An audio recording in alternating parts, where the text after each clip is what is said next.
question four，咁啊 question four A part 咧做一條 marginal costing 嘅 income statement 啦。咁我會因為 form 6啦，咁我會直接用 DSE 常用嘅 marking 嘅方式咧，係去同你去做呢個 income statement 嘅。咁個原因係咩咧？其實我上堂教嘅時候咧，我會偏向都係教，譬如簡單嚟講 absorption costing 點做，咁你 margin costing 咪照點做咯。只不過我哋喺擺嗰啲唔同嘅 cost 嘅時候，我擺嘅位置唔同，我入 closing inventory 嘅時候，我計嘅數嗰個 product cost 嘅組成部分係會唔一樣，純粹係咁嘅啫。但係基本上大路個格式咧應該係唔變嘅。咁但係咧呢一度我就真係會用一個 DSE 以往 marking 都會出現嘅 marginal costing 嘅格式咧，係同你哋去處理嘅。咁應該會相對咧，其實對有啲同學嚟講係簡單啲嘅。好，咁啊做都係2025年10月31號年尾嘅一個 income statement 啦。咁啊做 marginal costing。咁今個26年呢一屆都會叫大熱嚟嘅。OK，marginal costing。OK， 好，咁啊先開咗個表先。咁啊 A part 間公司叫咩名咧？Emily Company， 好，跟住就 income statement for the year end，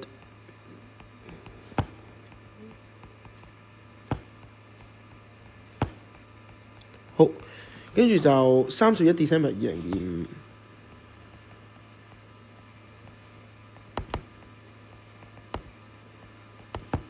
好 OK， 好，咁跟住應該就係嗰啲sales 啊等等嗰啲。咁我想講少少先。嗱，第一樣嘢咧，我哋做 income statement 咧，其實喺 cost accounting 入邊咧，我係可以 base on budget 或者係 actual 嘅資料咧，係去準備我嘅 income statement 嘅。嗱，咁呢個咧同 financial accounting 好唔同，因為 financial accounting 咧，我哋只會用 actual 嘅資料去做 income statement。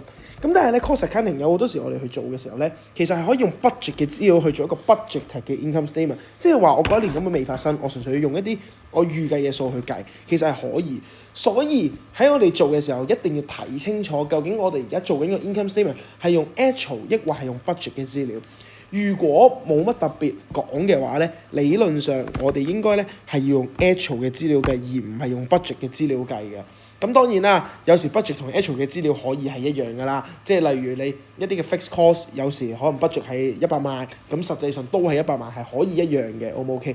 嗱呢個位要留意清楚，因為有啲同學可能你一開始個 sales 你要成件數，或者個 production 你要成件數嘅時候，你連用邊個件數你都撈亂嘅話咧，其實你會成條基本上冇晒分咁滯嘅。咁呢個位一定要注意 ，OK？ 好，咁我哋第一行咧就應該會係 sales 先啦。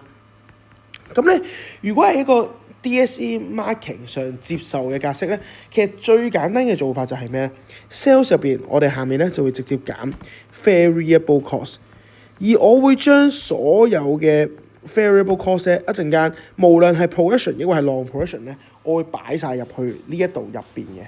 好，咁你試下跟住去做咯喎。好，嗱，咁我先睇咗先。嗱，咁啊其實佢整 product X 啊，咁啊有一啲嘅資料俾我哋啦，咁啊1月1號嘅時候咧係冇 opening inventory， 咁呢個亦都係 DSE 好常見嘅，即係如果有 opening inventory 其實相對太複雜啦，所以 DSE 通常都係冇 opening inventory 嘅，考咗咁多年都係。好，咁以下呢啲咧就係今年2025年嘅一啲資料，咁啊分別有 direct material、direct labour、variable manufacturing overhead 同 sales commission 啦，咁下面亦都有啲嘅 fixed manufacturing overhead。咁咧我想講呢一度咧。呢4個咧其實都係 variable cost， 只不過喺 variable cost 入邊呢一啲咧係 variable production cost、variable production cost、variable production cost， 而呢個係 variable non-production cost， 只不過個分別在於咁。但係因為呢4個其實都係 variable cost， 我係要將呢4個咧都抄入去呢一個位。好，咁分別咧就係 direct materials 啦。好。direct labours 啦 ，variable manufacturing overhead 啦，好，咁我先抄咗先。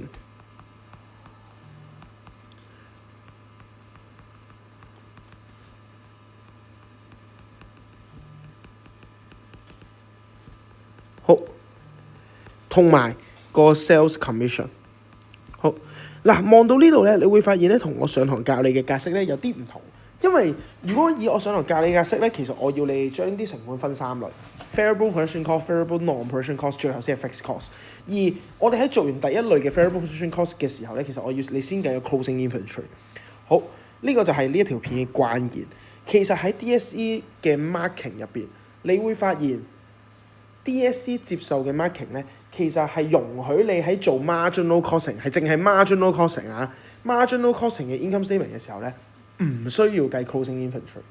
即係咩意思咧？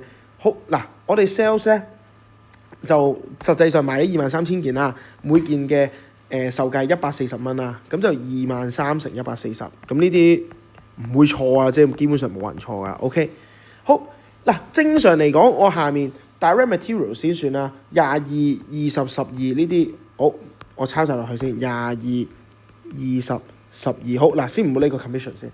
理論上呢3個因為係 variable production cost， 我應該乘嘅時候，我唔會乘23,000噶嘛，我係乘 production unit， 然之後下面要計 closing inventory 扣翻出去噶嘛。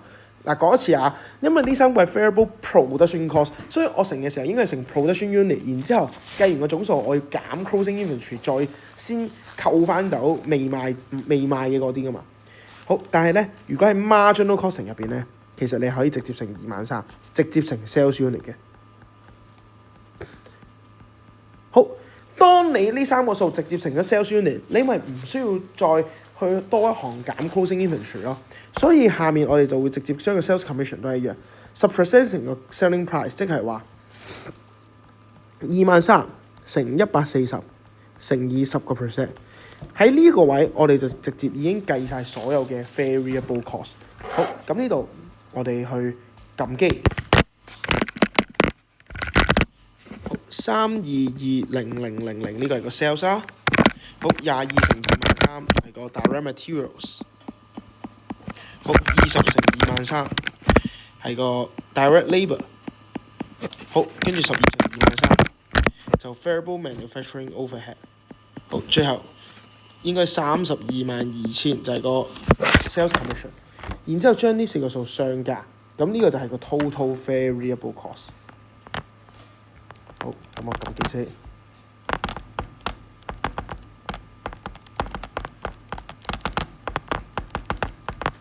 好，1564000就係公司嘅所有嘅 variable cost 啊。322 4個零減呢個數，咁所以1656000就係 contribution margin。好，呢個方法比起我教你嗰種方法咧，係相對簡單。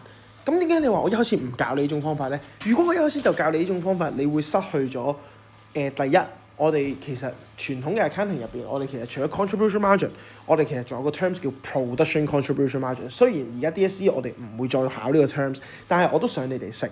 第二，你會唔知有邊啲嘢要計落個 closing inventory， 有邊啲嘢唔需要計，因為其實理論上呢3個係成 production unit， 呢3嚿嘢係 product cost 要計 closing inventory 噶嘛。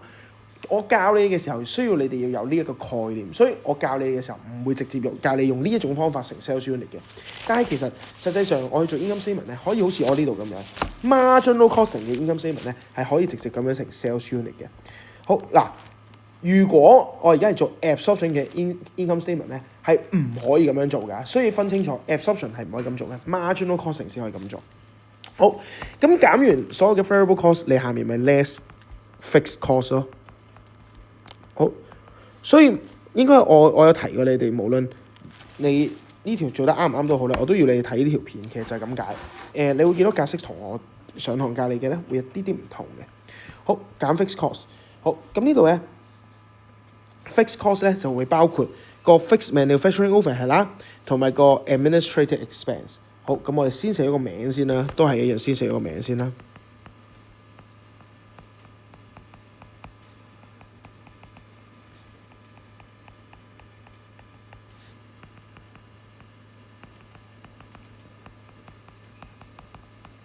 好，嗱呢一條入邊咧，個 administrative expense 係相對簡單，因為佢直接話咗俾你知今年嘅 administrative expense 就係50萬。好，咁所以我哋直接抄50萬喺度就得啦。好嗱，聽住咯喎 fixed manufacturing overheads 咧，我呢條入邊咧，我特登係撈埋個 absorption 一齊考，因為我想要大家知道一個概念。例如呢一個年度，我哋大熱係做 marginal costing， 因為上年2025年已經考咗 absorption 啦。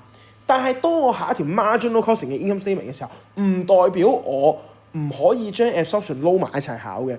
就好似呢一條個 fixed manufacturing overhead 咧，就係一個好好嘅例子啦。其實我係將 absorption 嘅嗰種計法咧撈埋落去個 marginal costing 入邊去考。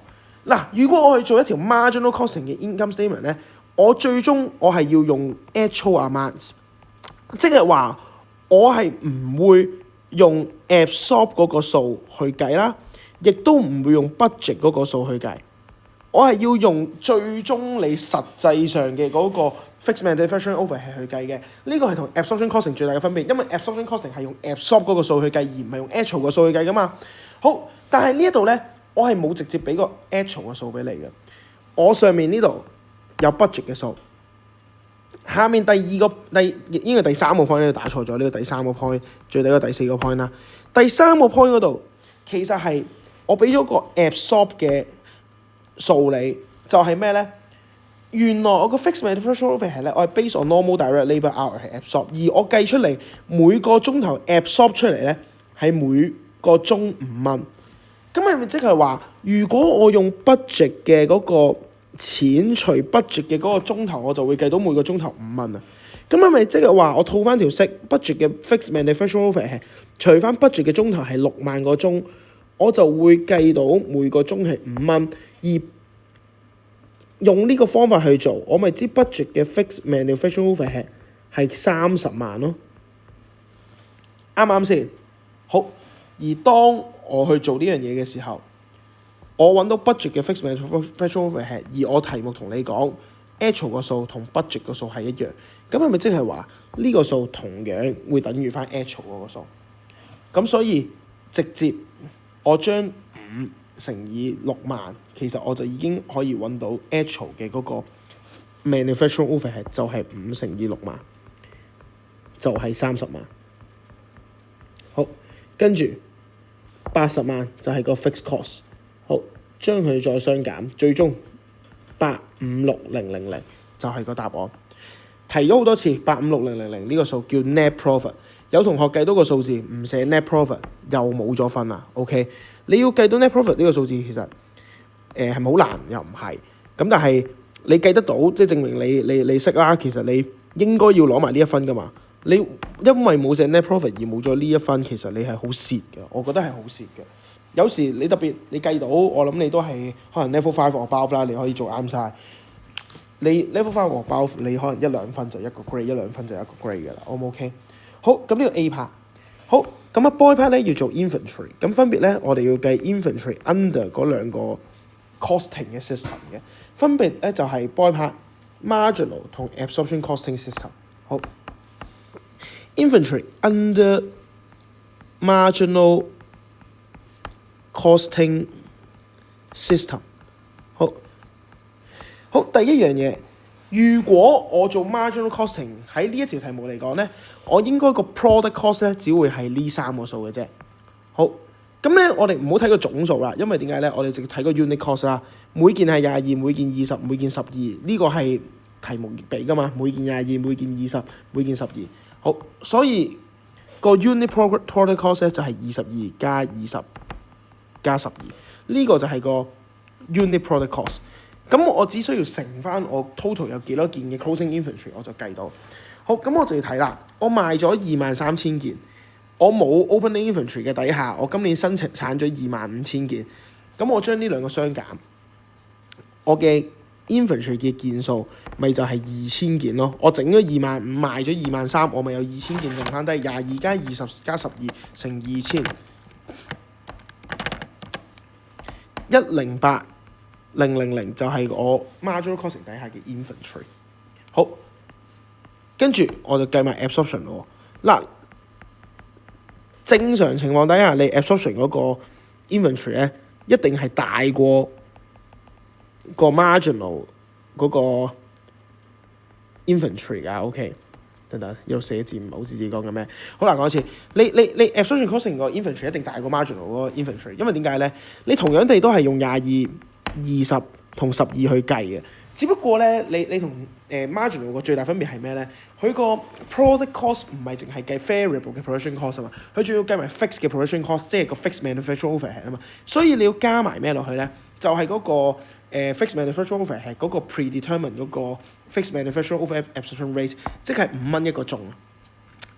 但係有啲同學咧就淨係加5，但係你要諗喎，前面3個係每件22蚊、每件20蚊同每件12蚊，呢一個係每個鐘5蚊。問題係你一件用幾多個鐘先？你一件係用幾多個鐘生產？呢樣嘢就係個關鍵啦。好，呢一度睇翻 direct labour cost 呢一行。每件我要用嘅人工成本係20蚊，但每個鐘其實嘅人工成本只係需要10蚊。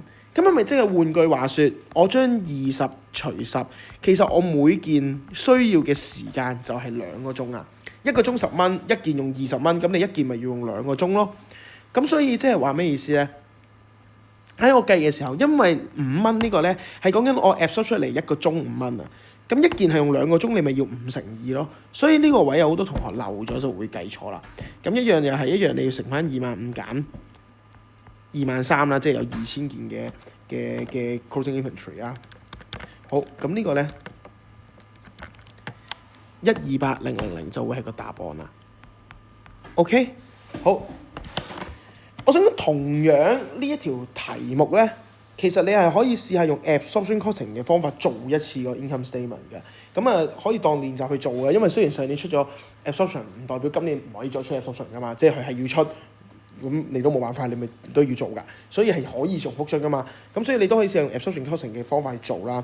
咁呢一種做法你可以試下跟住我做一次啦，即係你啱啱一路睇應該有做㗎。亦都可以試下有 closing inventory 底下要即係如果我用我上堂教嗰種方法，我呢度中間唔係乘23係乘25,000，有 closing inventory 嘅底下 include 喺個 income statement 個表入邊嘅時候點做，你都可以試下嘅。即係唔同嘅方法你都要識。考試用邊個方法你係可以選擇嘅，或者題目可以話俾你知要點樣做嘅。而你要掌握晒咁多種方法咧，你先叫做識得呢一課 ，O 唔 OK？唔係你只識得做一個格式，就等於識呢一課啊。應該係所有方法你都識做。我求其要你用任何一種方法你都做到，先叫識，O 唔 OK？好，咁呢條題目就係咁。